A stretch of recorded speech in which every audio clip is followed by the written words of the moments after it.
Hey everybody, welcome to Bones Collector.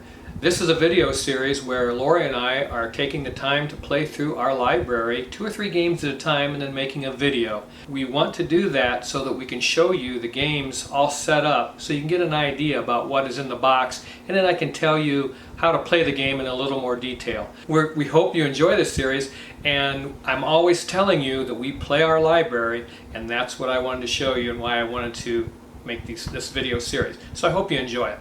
Hey you guys, so this is Fresco, and we just got done playing Fresco a couple times in a row. Fresco came out in 2010. It's a 2 to 4 player game, published by Queen Games, and it was designed by Marco Ruskowski and Marcel Subelbeck. And I hope I got their names correctly because this is a wonderful game and I want to give them the credit for it, and they deserve that. Action selection clock is used in this game. We got some grid movement. In the theater, you're going to control your mood, and I'll tell you what that's about in a second. Then you have a player board where you're going to be doing some simultaneous programming, and then it also has some alternative scoring over here in the altar. But in this game, you're going to be mixing paints that you acquire to remove tiles and uncover a fresco on the ceiling of this structure, a cathedral, I would imagine. And it's a wonderful fresco picture. First, let's talk about what this game is like as far as the production is concerned. I think the board is gorgeous, especially the fresco, and I'll show you that in a second. And I really enjoy all the different places that are thematically tied into what you're doing. But let's talk about a little bit here. Let me show you the box. The box is okay. It's not real thick, but it's good enough. And then it comes with a nice cardboard. What's it called? Insert. Cardboard insert. I couldn't think of a word. And we have all of our paints in these plastic tubs and that's the way we put it away. We have the lids here in the box, and it's easier to store that way. And then the money also is in tubs, so that's pretty nice. But there's not a lot of components to this game. I mean, you have your paint cubes and your money, and then your tiles that are covering up the fresco, so that's pretty cool. In this game, we're trying to uncover this fresco, and because it's a 2-player game, you're going to have a dummy player. Now, a lot of people don't like that, but in this game, it works outstanding. There's a lot of times I don't like a dummy player, but like in 7 Wonders, it's pretty much the same case here. You can use that dummy player to help you out and to hurt your opponent. If you can use him correctly in selecting what time he gets up, because you take turns, this goes back and forth. It's Leonardo, and he's the 3rd player in this, and you take turns handing this back and forth so that you're not always in charge of Leonardo. And Leonardo has some actions that he is allowed to take during the game, and he takes 2. He takes the market action and the cathedral action. Unless you use the expansions that come in this game, then he takes 4. And the expansions, it says right on the front of the box, 3 expansion modules included. We did play the first game with all 3 expansion modules, and it was wonderful, but it took 90 minutes, and that's just a little bit too long for us. So we took them out completely this game, and we got the game done in 5 minutes. So what I would... 45. Oh, excuse me. We got the game done in 45 minutes. Boy, that would be some speed playing, wouldn't it? But yeah, I would suggest if you play this game to maybe put in, if you want to stay in that time frame like we do. And it was wonderful. The 45-minute game was spectacular. And you could just put in one of the modules, and one of them is extra paints, colors that you can acquire, and the tiles are higher in point value when you work those into the game. That is called the...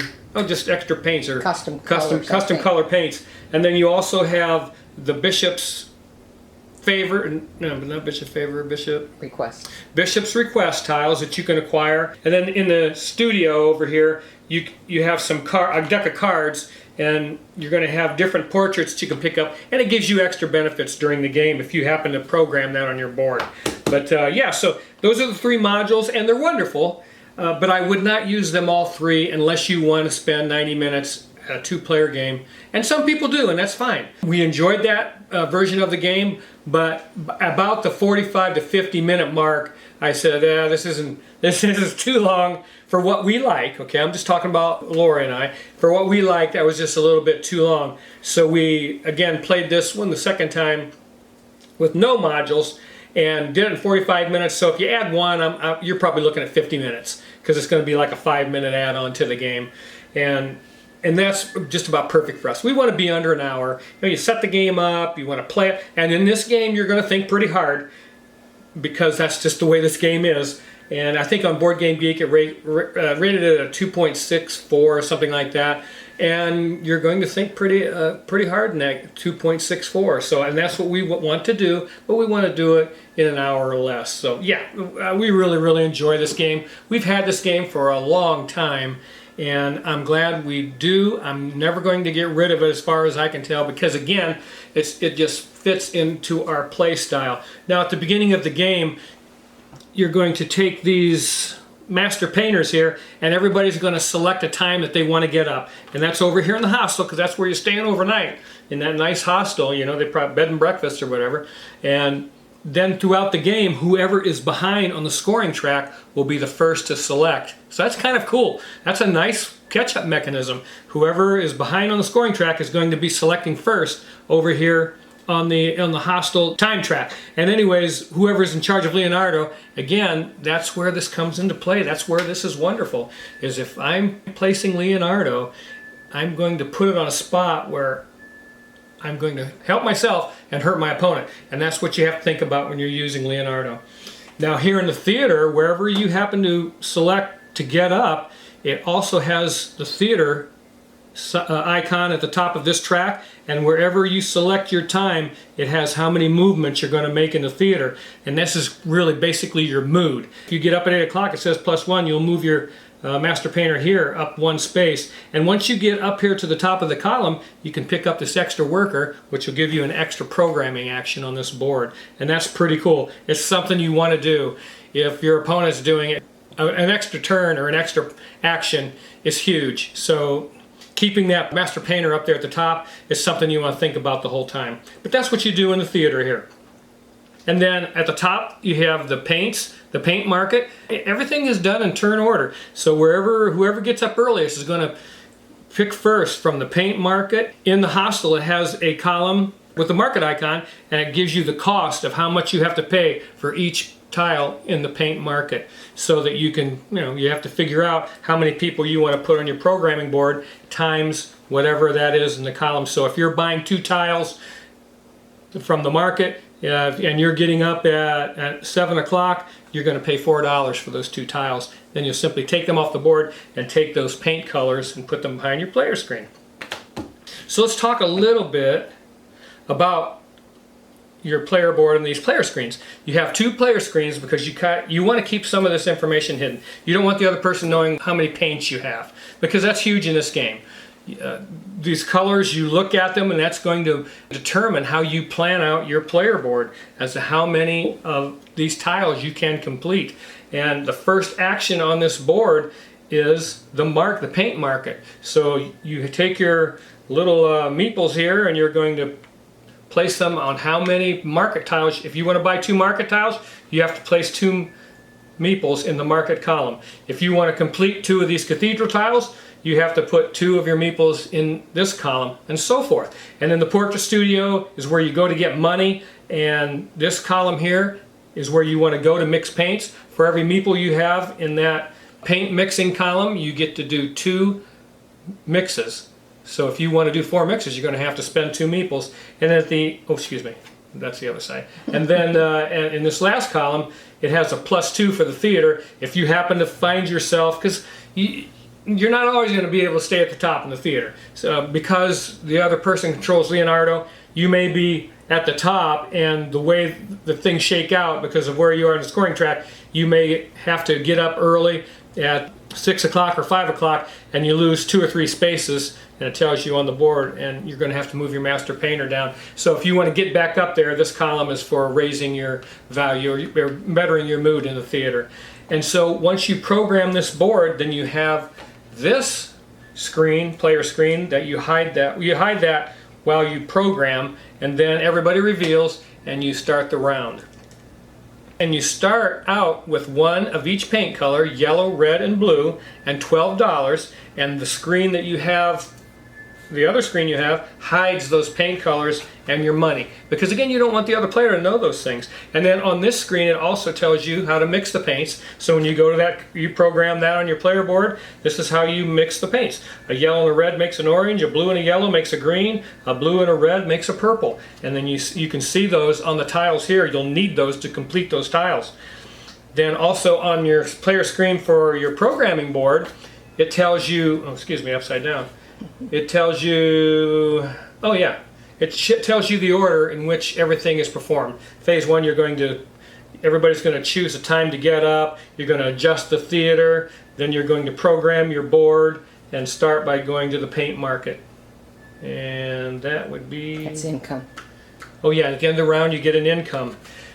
For any tiles that you complete, once you turn them over, they have $1 on the back.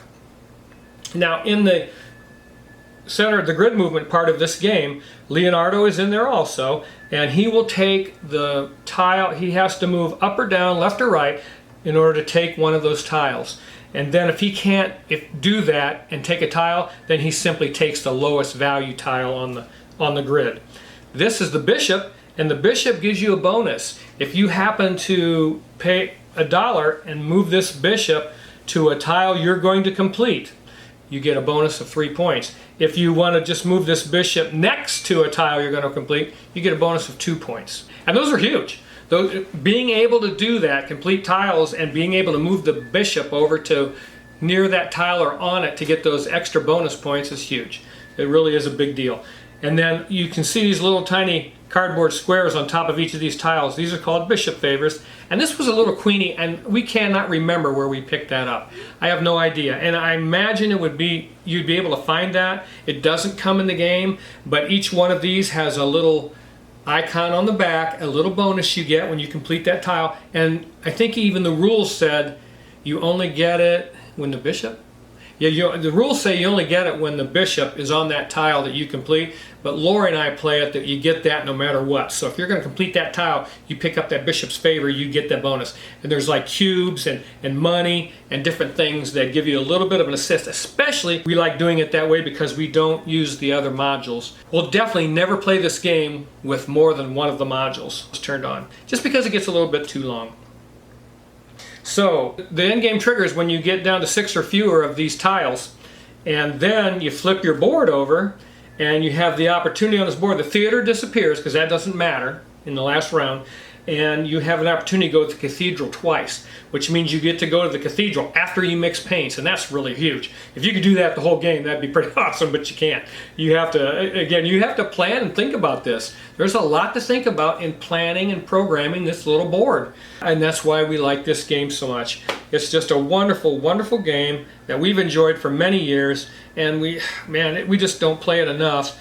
We just got it out. It's been a year since we played it, I think, but I love it just as much as I did the first time I played it, and I knew it was a game for us, and I want to tell you guys about it because sometimes we chase after new games that aren't near as good. I tell you, some of these games that were produced from the year 2000 up to about 2016, 17, man, those games were amazing, and like a lot of new games that I see right now are repetitious of the mechanics and the gameplay that has been going on for years, and really not as good a game as some of the games that have already been produced and designed. So yeah, I want to tell you about this game. It's fantastic. Oh yeah, I did want to show you the Fresco, so let me get these things off here real quick. I'm just going to dump the board, because uncovering this Fresco is awesome. And that's the best part of the game. This takes place in the art world, and I love that. You know, we used to play the Galleries. If you've played the Galleries from Vita Lacerda, my cat's going crazy over there. What are you doing?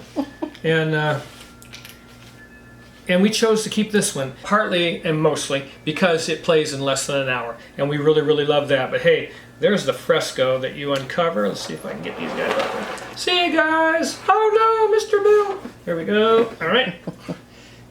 And there's the fresco that you uncover. I don't know if you've seen that or not, you know, you guys, because this game is fantastic. Just uncovering this fresco is so thematic because you're getting paints from the studio and you're using your card to mix them to get the things that you need to complete these tiles. And I told you on the back of every one you complete, once you complete that, you turn it up, and at the end of every round you get that dollar. And if you have completed 5 of these, you're going to get $5 at the end of every round. And money it's tight at the beginning of the game, but it kind of loosens up as the game goes on. But at the end of the game also, you get a point for every $2. And that is it. You're going to score these tiles as you complete them. You can score points going to the altar, and what you're going to score around this scoring track, and at the end of the game, once the game ends and that last round is over, you're going to get bonus points for your money, and that's it. And the score was very close. I think we were in 4 points, 3 points of each other, because it's a very tight game, and that's really a lot of fun. But this is the fresco. There's, you know, Moses coming down from the mountain, the 10 Commandments, and there's the golden calf. Just really cool stuff. Adam and Eve and the serpent in the Garden of Eden. Just, I don't know, and the Noah and the ark.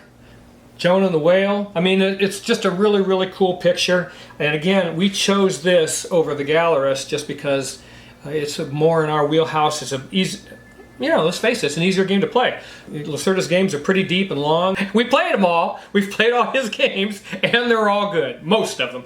Just a little bit too much for the type of gamers that we are. You know, and we're very, very busy, but we like to play a lot of different games. So you can't have games that are so complex that you have to study them for an hour, review for 2 hours, and maybe even watch a playthrough before you can get that game going. And we just don't do that anymore. We want to keep games where we can pull the game out of the box, set it up, refresh ourselves with a few cheater notes that Lori always makes, and then we are up and running and playing a game. And that's the way we got our little cheater notes in every box, or every one of our game boxes. And because we want to play, and then we play it 2 or 3 times, put it back in the box, put it away, and then we go on to the next game. But I wanted to tell you guys about Fresco. You know, because of all the newness of games, really nobody goes back and revisits in video. So I'm yakking too much. I'm sorry. Hey, I hope you enjoyed the look of this game. I hope you get a chance to play it. If you go to a convention or something, look it up. You'll love it. That's Fresco. Hey you guys, now I'm going to talk about a little game that we love to play. The game is called Aqualin. It's a 2-player only game. Came out in 2020. Hey, something good came out of 2020. And the designer is Marcello Bertacci. I hope that's how you say his name. This is a grid movement set collection tile placement game, and the one with the most victory points wins. It's a very easy game and super fun. And the reason why I keep these games is because they are very quick. And sometimes that's what we want. This bag that you're going to see was purchased. It's an aftermarket bag that goes with this game. And then we got this scoring sheet off of Board Game Geek. But here's how this game works. It's 2-player only. One player is going to be grouping colors. And you see there's 6 different colors here. And one player is going to be doing shapes, which are sea creatures, okay? Because this is under the water. So you get to choose, you know, which one you want to do. And then your turn is simply going to be to choose one of these tiles and place it on the board to begin the game. Then you just continually replenish the market out of this bag. And then the second player has the opportunity to move that tile. So if it's your turn, you can move any tile anywhere you want, up and down or left and right, as far as it can go on the grid. Because if there's a tile there, of course, you can only move it to where there's tiles. But you can go up and down, left and right, as far as you want to. And as this board fills up, you can see how that's going to work. Let's see what we got. We got 2 pink creatures here, and if I'm doing creatures and my opponent's doing colors, I don't want my opponent to have those colors together, so I would take this and move it out of the way, and then take another tile maybe, and as you can see, it's a starfish. Oh, yeah, because I would be doing creatures. This is a starfish. I got 2 starfish here. I put that starfish right there, and then they couldn't move it back once that tile's in place. And I've got a grouping of 3 starfish right there. And that's what you're trying to do, is get these grouped together. That's the set collection part. You know, you're moving things on the grid. You're trying to collect sets by moving things and getting them in groups, and then placing tiles from the market, choosing and placing tiles from the market. The market will always have 6 tiles in it until the end of the game. Then as the bag is empty, because you're going to use all the tiles, and once that bag's empty and all the tiles have been placed, you're going to go through and score the game, and the score sheet says exactly what, and you can get this off Board Game Geek, so it'd be wise to print it off, and then we laminated it. That way we just use a dry erase pen and over and over again. But groupings of 2 get a point, groupings of 3 get 3 points, groupings of 4 get 6 points, a 5 grouping gets 10, and a 6 grouping gets 15, which I've never seen happen, because you got to be pretty, you're not paying attention if you let your opponent put 6 colors together or 6 shapes, because that's the max. There's only 6 of each, and you're not paying attention if that happens. But anyways, yeah, that's the way the game is scored. Once the game is over with, you run you count all your groups, score it accordingly, and the one with the most victory points wins the game. And I love this game. There are times when this type of game is fantastic. Man, this kind of game here just keeps on giving, folks. We've played it a whole bunch of times, and we are going to continue to keep this game in our library because we love how it plays so quickly, and there's so much thought that goes into this. It's head to head. Your opponent's going to move something that you put on the board, so you can't get mad about it. It's just the nature of this game. And you're going to move your opponent's tiles because you're trying to get those, break up their groups, and you're trying to get your groups to get put together. And that's the way Aqualin works. It's wonderful, and it's inexpensive, and so I would just, I totally beat the drum for this game. You won't see anybody else doing that because it doesn't cost a lot of money. But and that's what one of the things I love about it. So that's Aqualin. I hope you get a chance to play it. Hey you guys, this is called Tumblin Dice, and Tumblin Dice is a game that came out in 2004. This is a 2015 edition, but it came out in 2004. Randy Nash, Kerry Grayson, and Rick Saoud were the developers and designers of the game. It plays 2 to whatever players, and it's a dexterity game, and the most victory points wins. And here's how it works. Everybody's going to pick a color of dice, and you're going to have 4 dice in your color. Then you just walk around the table and take turns. You're going to put a dice up here and flick it with your finger down here, and you got to do better than that. Hey, I get no points. Oh, look at that! And it says here I get 4 times my die, and I roll a 1. I get 4 whole points for that.